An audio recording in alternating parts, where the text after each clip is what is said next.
ভাইসা হ্যাঁ আমনে গো আমলে যে মারামারিটা হইতো রে বিশাল মারামারি। আমনের ওই সময় আমনে ভূমিকাটা কি আছিল? আপনি কি আমার করতেন? আমার যে ভূমিকাটা হ্যাঁ আমার ভূমিকাটা চিন্তা একটা ঘটনা কই শুন ভাই। হ্যাঁ কোন? একদিন কে আমি মনে করেন যে এই 10টার দিকে হুম হইতে একটা ঘুম দিছি, আচ্ছা রাত ভরা মাছ মারি ও আচ্ছা কালত তো পরে দে হাঁস তো লাগছে আমগো বাড়ির দক্ষিণ মধ্যে।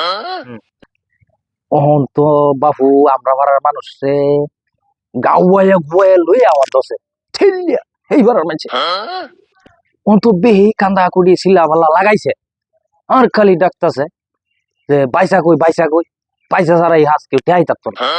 এই সেই বেড়াইনি আমরা বুঝলেন যে হুম পরে দেয়া 4-5 জন লোকে ডাকিয়া উঠাইলো।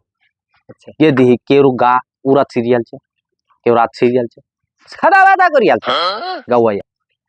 পরে দে আমি উঠলাম, উঠা বাবু যে মাথাটা যাই দিলাম মানে ঘুমটা ছাড়াইলাম। হ্যাঁ ছাড়াই দে আমারে জিগাইতাছে সবাই আমনে যে গেলাইন না ফারার মানুষ গাওয়াইয়া লইয়া আমার দোষে আমনে যে গেলাইন না আপনি জানেন কই বই আপনি জান নাই জানি হইতে নাই। রইছেন হ্যাঁ, হইতে রইছি কই বই কই বই পরে দেয়া হ্যাঁ আমি কইলাম এরে বাবু হ্যাঁ। আমি যে গেলাম না হ্যাঁ পরে একটা হাতের ইয়ার তলে বগলের তলে হ্যাঁ কতটি বলম লই আইছে ধরি আইয়া উঠছে আমার বললো আচ্ছা তো বলম দি আমার কাছে হ্যাঁ দিল আমারও মনে করেন যে ধরতে উড়ানতে মারছি আচ্ছা উড়ানতে বলমটা লইয়া 4-5টা বলম একা না আঞ্জাত লইয়া একটা গাও মারছি বুঝছো হ্যাঁ গিয়া দিহি হেই ফারাত হ্যাঁ একটা বলম আমি 3টা সাইড দিয়ে ওইরা গাইতে রইছে আই সর্বনাশ বুঝছো কি দিলাম সেই সিম বেড়াইনি আমরা আই সর্বনাশ পরে কি আর হাজ হয় ন বাবু না বাবা ব্যাগ দৌড়ে আপনি আমিও তো বাড়ি তো বাইরেছি না আপনি তো বেড়াইন দেয় আপনি দেখলে তো মনে করেন সবাই